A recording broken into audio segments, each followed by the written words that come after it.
Buenas tardes. Lo primero, agradecerle a las hermanas hospitalarias que hayan pensado en FEAFES para que podamos contar el trabajo que hacemos en centros penitenciarios. Y es súper curioso porque las prácticas de la carrera yo las hice aquí. Y entonces para mí es como una vuelta. Y si me hubieran avisado que iba a estar en mesa con gente tan importante, pues quizás me hubiera puesto enferma o algo parecido. Porque por momentos durante la mañana he ido cambiando de color, aunque no lo creáis.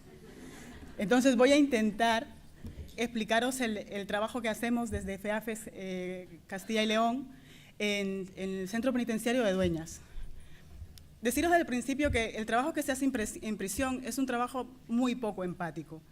Cuando le comentas desde técnicos a personas de la calle que trabajas con personas con enfermedad mental en centros penitenciarios, la actitud es o de, vaya, qué valiente, ¿no?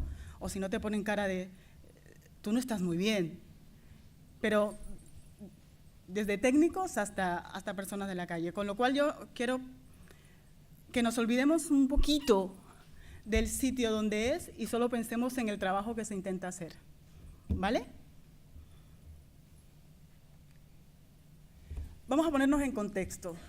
Este dato quiero que os quedéis con él porque es tremendamente importante. En España hay 68 centros penitenciarios, 32 centros de inserción social, 3 centros de madres y 2 hospitales penitenciarios. A partir de ahí, ya podemos darnos cuenta de las dificultades con las que nos vamos a encontrar. ¿Por qué? Porque la Organización Mundial de la Salud dice que la incidencia de enfermedades mentales en población reclusa es 7 veces mayor que en población general. En España, el estudio PRECA, que lo ha hecho con población penitenciaria española, ha determinado la prevalencia en 5 veces superior a la de población normal. Dentro de ese mismo estudio, se encontró que 8 de cada 10 reclusos han sufrido enfermedad mental en algún momento de su vida y en la actualidad 4 de cada 10 reclusos padecen una enfermedad mental. Volvemos a lo importante. En España hay 2 centros penitenciarios psiquiátricos con una población de 4 de cada 10 reclusos en centros penitenciarios con enfermedad mental. Obviamente este estudio también pone de manifiesto la relación entre consumo de drogas y trastornos mentales, porque básicamente el 99% de las personas con enfermedad mental en prisión tienen un trastorno dual, tienen un consumo de sustancia más un diagnóstico de enfermedad mental. Dentro de la población penitenciaria, los extranjeros son mucho más vulnerables a padecer episodios de enfermedad mental. ¿Por qué? Porque si os dais cuenta, muchos de ellos, con la gente con la que trabajamos, solo conocen de España Barajas, que es la puerta de entrada, y la cárcel penitenciaria que les ha tocado, porque muchos de ellos están por delitos contra la salud pública. Entonces, a partir de ahí, no tienen arraigo familiar, no tienen dinero, porque las mafias que los contratan, obviamente los abandonan, no van a ir a decir, sí, te hemos contratado y ahora te vamos a ayudar, pues no. Y se encuentran en un ambiente que no conocen, en una sociedad que no comprenden, con códigos que para ellos son totalmente desconocidos y padecen muchos trastornos adaptativos. Y es una población que genera muchos trastornos del estado de ánimo. Dueñas, que es una prisión que históricamente, por qué no decirlo, ha sido una prisión de inmigrantes, ahora se está un poco equilibrando la población, pues hay muchas dificultades para trabajar con este tipo de internos, porque además son tremendamente suspicaces. Están en un país que no conocen, con gente que no conocen y que además no tienen la sensación de que vayan a tener la capacidad de que su situación mejore. La pena por tráfico de drogas es 8 años. Como eres extranjero, lo más normal es que cumplas las 3 primeras partes y termines de cumplir la condena en el país de origen. Esos son 6 años. Esos son 6 años en desarraigo, 6 años con contacto con la familia que es por carta, porque para que te llamen por teléfono, para tú poder llamar por teléfono siendo interno, necesitas un recibo de telefónica de la persona a la quien le vas a llamar.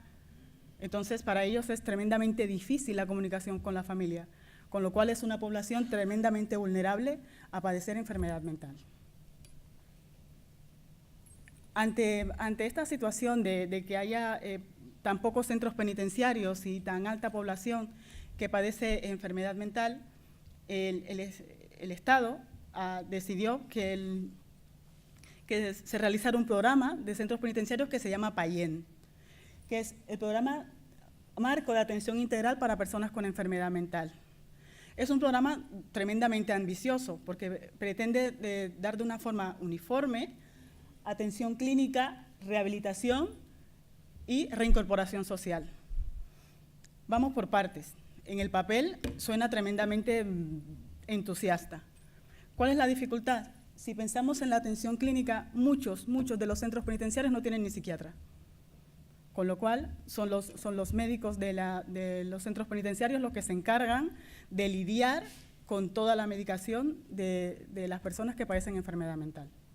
Entonces, a partir de ahí ya tenemos una dificultad bastante importante. La rehabilitación, en los centros penitenciarios hay educadores que sí hacen programas muy específicos para la rehabilitación psicosocial y digamos que en el PAIEN es el programa mucho más consistente, es el programa que tiene más fuerza, que tiene mejor desarrollo. Y la incorporación social. Lo que hace el PAIEN es que utiliza a diferentes entidades para, después del proceso de rehabilitación, puedan tener una reincorporación a la sociedad. Entonces, algunos reclusos salen a la calle a hacer cursos de formación. Entonces, de alguna manera, el programa no es tan eficaz como nos gustaría, pero ahora mismo es lo que hay y de alguna manera sí está ayudando. En Dueñas, en la prisión de Dueñas, cuando en el 2007 se desarrolló el PAIEN, llamó a FEAFES Castilla y León para que le ayudáramos en ese proceso. Y FEAFES Castilla y León lo que hizo fue realizar un programa de intervención para personas con enfermedad mental crónica en centros penitenciarios. Entonces, ¿cuál era el objetivo del programa? El objetivo principal, el objetivo general. El objetivo principal era, de alguna manera, mejorar la calidad de vida dentro del centro penitenciario de las personas que padecían enfermedad mental. ¿Con qué objetivos más específicos?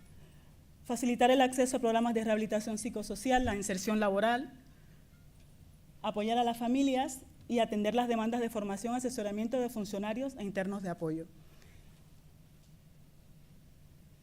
En los programas de rehabilitación psicosocial, como luego les comentaré, solo vamos un día a la semana y solo tenemos 2 horas con cada grupo. Lo que hacemos es que, junto con los educadores, nos ponemos de acuerdo sobre qué necesidades tiene cada interno y nosotros vamos de alguna manera dirigiendo las sesiones con respecto a esas necesidades. El apoyo a las familias. Por desgracia, los internos no tienen una red familiar. Este tipo de interno tiene una red familiar muy fuerte, con lo cual mucho de nuestro trabajo es en restablecer la comunicación de los internos con las familias. He de decir de antemano que eso es tremendamente complicado. ¿Por qué? Porque hay una historia de consumo de sustancias detrás, hay una historia de conducta delictiva detrás y en muchos casos hay una historia de conducta violenta detrás y muchos de nuestros internos tienen orden de alejamiento de las familias. Entonces, resulta tremendamente complicado. Pero bueno, en algunos casos lo estamos consiguiendo y esperemos que de alguna manera se extienda mucho más internos. En otros casos los tenemos un poquito más complicados. El atender a las demandas de formación y asesoramiento de funcionarios e internos de apoyo. El año pasado, FEAFES Castilla y León, que participa en todos estos centros penitenciarios, en Villanubla, en Valladolid, en Ávila, en Salamanca, en León y en Burgos, y en Palencia. Fueron 186 los internos atendidos, 38 familias atendidas y formación a funcionarios internos de apoyo, 77 funcionarios y 14 internos de apoyo. ¿Qué es un interno de apoyo? Un interno de apoyo es un interno que se le forma durante unos 3 meses para servir de sombra, por decirlo de alguna manera, porque es la sombra, lo acompañan a todos los sitios, a personas que tienen, por ejemplo, riesgo suicida, o a muchos de nuestros internos que padecen enfermedad mental y son poco autónomos o tienen muchas conductas autolesivas. Entonces, se le da formación a esos internos de apoyo que además de la nuestra tienen formación en drogas y tienen una formación bastante más amplia.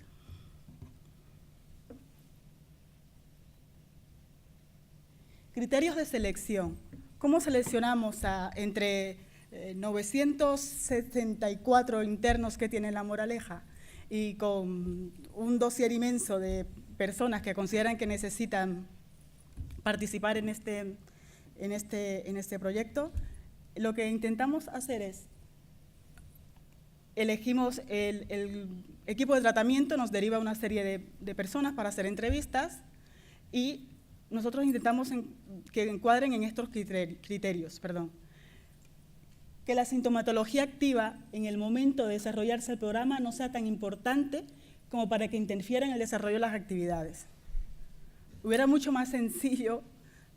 mucho más sencillo pedir que la sintomatología no estuviera activa, pero eso en régimen cerrado es muy complicado. Los delirios suelen estar muy cristalizados. Entonces, lo que intentamos es que con los internos con los que trabajamos, la sintomatología no sea tan grave como para que no nos permita que interrumpan el desarrollo de la sesión. No consumo de sustancias tóxicas. Si nos tomáramos esto en serio, no tendríamos ninguno. Entonces, al final, llegamos como a un punto muy bajo de exigencia que consiste en, por favor, no vengáis intoxicados a la sesión.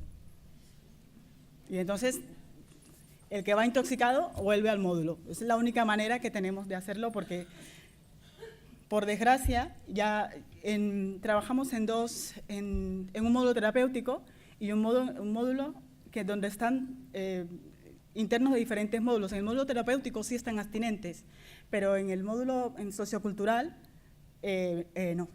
Entonces, lo único que le pedimos es que en el momento de la sesión, los miércoles a las 9:30 de la mañana, no vengas intoxicado. Decisión propia de participación en el programa. Después de hacer la evaluación, le preguntamos a ellos si creen que tienen la necesidad. Muchos no tienen conciencia de enfermedad. Entonces, llegan ahí, se sientan y estás hablando de algo que ellos consideran que no tiene nada que ver con ellos. Entonces, al final, ellos son los que toman la última decisión. Ojo, ellos son los que toman la última decisión si no les vienen sentencias. Si les vienen sentencias, no tienen decisión que tomar. Es algo que tienen que cumplir o les suma condena. O va con nosotros o eso les suma condena. Entonces, al final, terminan viniendo. Comportamiento no disruptivo y ausencia de conducta violenta en la forma y en el discurso. He colocado lo del discurso porque, aunque es verdad que tienen comportamientos adecuados y normalmente respetuosos, suelen tener algunos un discurso tremendamente violento. Entonces, eso genera mucha tensión y muchos enfrentamientos en las sesiones. Entonces, intentamos que no haya violencia ni siquiera en el discurso. Entonces, tenemos como un decálogo de cosas de las que intentamos no hablar en sesión. Por ejemplo, no se habla ni de política, ni de fútbol, ni de religión. Y entonces yo me siento mucho más tranquila.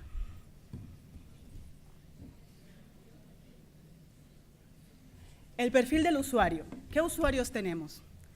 Tenemos varones, porque en La Moraleja desde el año 2011 ya no hay mujeres, entre 22 y 45 años, con un nivel cultural bajo, muy pobre formación escolar, nivel económico bajo, muchos tienen son perceptores de pensión no contributiva, y aquí no os rasguéis las vestiduras, por favor. Y por formación profesional escasa. Muchos de ellos, su recorrido ha sido delincuencia. Le contaba a mi compañera que ayer en la sesión uno me contaba que su primer contacto con la heroína fue en el bautizo de su primo, después de que le había estado avisando, estaban haciendo un robo, y entonces él avisaba de si venía o no venía, era como el que avisaba que no viniera nadie y los pillara. Entonces, en la celebración del bautizo, su primo, 16 años, le pinchó heroína a él que tenía 11. Entonces, digamos que de alguna manera son personas que ni siquiera han tenido como la oportunidad de tener un recorrido distinto, porque a nadie de los que estamos aquí se nos pasa por la cabeza consumir además ese tipo de sustancias, porque los porros, ya más o menos la media edad es de los 9 años, pero la heroína, 11 años, es bastante impactante. Entonces, tienen un historial delictivo desde la infancia, que obviamente no han tenido unos trabajos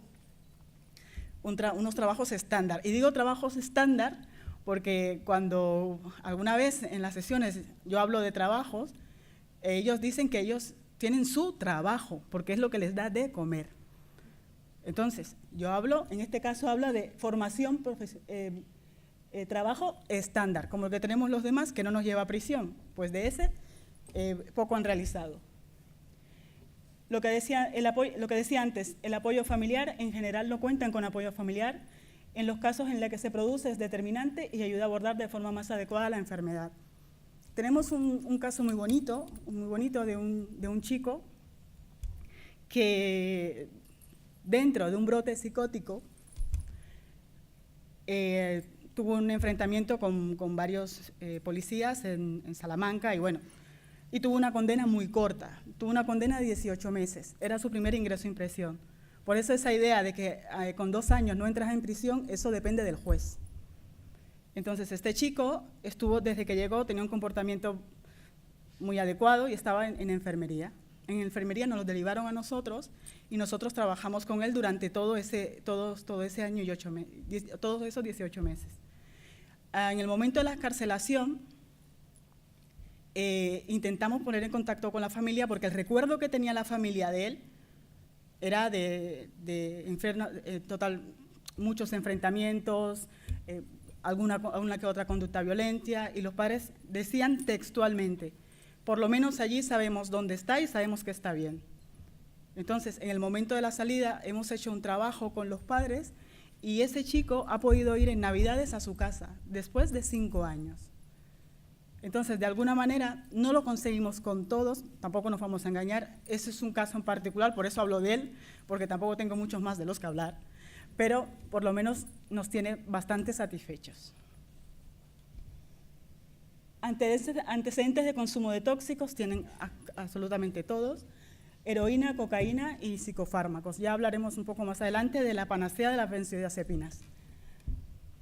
Trastornos más habituales, tenemos trastorno de la personalidad, trastornos del estado de ánimo, sobre todo en población extranjera, trastorno psicótico, esquizofrenia. Vuelvo a comentar lo de que la población extranjera es mucho más vulnerable y más difícil de trabajar. Otro problema que tenemos para trabajar es el del idioma. Hay muchos marroquíes y muchos argelinos que su conocimiento de español es muy pobre y intervenir con ellos también resulta muy complicado. ¿Qué cosas realizamos cuando vamos a elegir a esos chicos? ¿Cómo es la evaluación? La evaluación es súper importante, porque ellos llegan a un sitio donde solo nos ven a mi compañera y a mí, no conocen de nada, normalmente no saben a qué van, y le empezamos a hacer preguntas sobre su intimidad. Lo normal es que estén bastante resistentes. Entonces, lo que siempre intentamos hacer es no ahondar sobre el delito.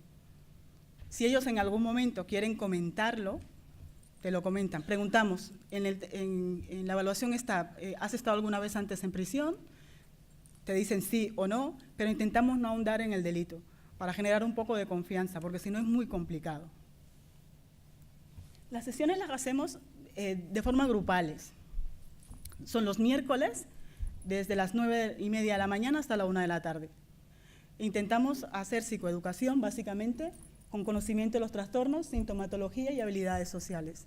Tenemos dos grupos muy diferenciados. Tenemos el grupo que está en el sociocultural, que era el que os comentaba, que vienen de todos los módulos, menos de primer grado, porque a eso no les dejan salir, pero vienen de módulos de trabajo, de módulos de respeto, de módulos de alta exigencia, de módulos de exigencia normal, y tenemos ahí una mezcla complicada. Entonces, en este grupo, la abstinencia es una cosa que no nos planteamos, trabajar con ellos en abstinencia, y resulta la intervención siempre un poco más estresante, porque vienen con una carga semanal de muchas cosas que le han pasado. A mí siempre que la gente me dice, vas a prisión, dice, qué bien viven allí y tienen piscina. La piscina no tiene agua desde el 2007, aviso. Pero, de alguna manera, el ambiente carcelario es tremendamente estresante. Esto de estar mirando hacia atrás a ver si alguien te la va a liar, si alguien te va a engañar, si alguien quiere algo de ti, es muy agobiante. Entonces, este grupo es mucho más difícil de manejar y hay que tener muchísima paciencia con ellos. Digamos que con las normas intentamos ser menos estrictos, porque si no los perdemos. Luego tenemos la UTE, que para mí es el paraíso, el paraíso sucede a las 11:30 de la mañana. La UTE es un módulo terapéutico. Ahí tenemos internos en segunda fase de consumo de sustancias, están totalmente abstinentes, les hacen analíticas cada 15 días, analíticas de todo tipo de drogas, y son un grupo que están mucho más cercanos a la excarcelación, con lo cual es un grupo mucho más activo y con muchas más ganas de aprovechar todo lo que le ofrezcas, porque están a las puertas de la calle.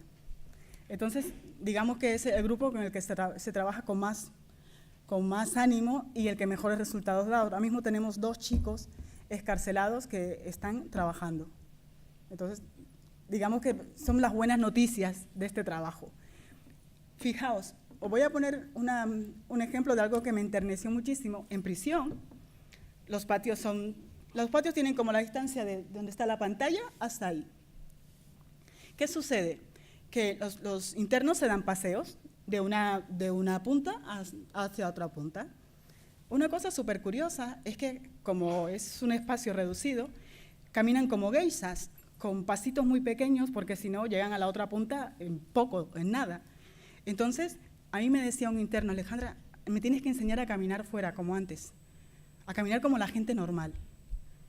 Y estuvimos en el patio enseñándola a caminar como la gente normal, porque la posición es manos detrás y pasitos súper cortos hasta la pared, y así vuelta, vuelta, vuelta durante gran parte de la tarde o de la mañana. Y estuvimos haciendo ejercicios para que aprendiera a caminar como alguien normal. Menos mal que bien, ¿eh? Dificultades en la intervención. Pues todas las que pensé cuando escribí esto y alguna más que se me habrá pasado. La elevada de prevalencia de patología mental, especialmente de trastornos de personalidad. Si trabajar fuera, en el ámbito terapéutico, con personas con trastornos de la personalidad es complicado, pues ahí dentro eso es como, no sé, algo que te tienes que imaginar con mucha ilusión, por decirlo de alguna manera. El ámbito normativo del régimen penitenciario, la movilidad de los internos dificulta la continuidad. ¿Por qué? Porque muchos tienen juicios pendientes en diferentes partes de España y están de cunda, como le llaman ellos, que están de conducción, y pueden estar 3 semanas, 2 meses fuera en un juicio. Y entonces, luego, cuando vuelven, tienen que reincorporarse, etcétera, etcétera. Luego también tenemos los que perdemos por exceso de emoción, como les llamo yo, que son los que, por alguna cosilla malentendida, los pasan a primer grado y ya no pueden volver al programa. El ámbito penitenciario, que se basa en la desconfianza, lo que os comentaba antes, la cantidad de pensamientos disfuncionales, la creencia de que siempre que tú des algo es porque vas a esperar algo y que te va a costar mucho devolverlo.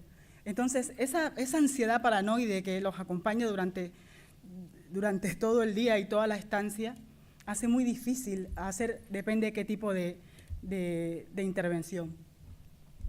La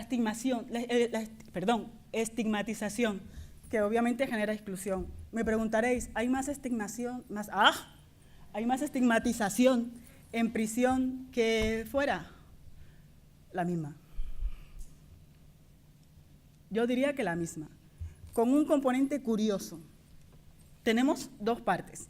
La primera parte es los que consideran que los que tienen enfermedad mental son tremendamente peligrosos, no tienen nada que perder y no me enfrento a él porque está muy mal y me mata y no le importa, y entonces lo aíslo y ni siquiera lo miro, no sea que genere una agresión. Y los que utilizan a los internos con enfermedad mental para conseguir cosas porque son más vulnerables. Entonces, la situación de desventaja en que se encuentran las personas con enfermedad mental en centros penitenciarios es muchísimo mayor, porque están a un lado de la historia, me tienen miedo, soy alguien peligrosísimo que voy a cometer un acto súper violento, o soy alguien al que van a explotar y sacarle lo más que puedan. Falta de acceso a la historia clínica previa. No conocemos ni comorbilidad psiquiátrica ni antecedentes. Ellos te cuentan una historia cuando le preguntas, por ejemplo, ¿has tenido ingresos en unidades de salud mental? Siempre lo relacionan con una psicosis tóxica. Entonces muchos no saben exactamente si el diagnóstico tiene que ver con ese momento puntual o con un trastorno crónico. El policonsumo.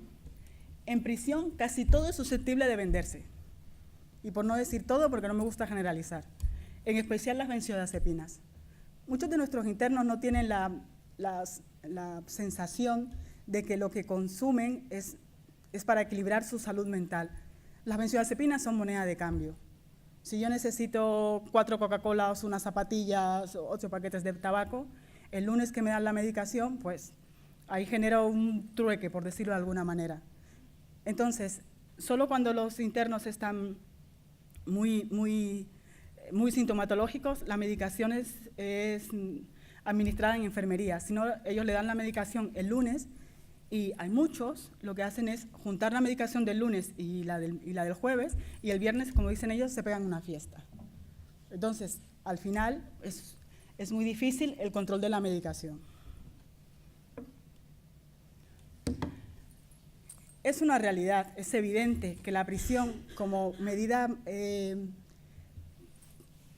preventiva privativa de libertad para personas con enfermedad mental no es el sitio adecuado.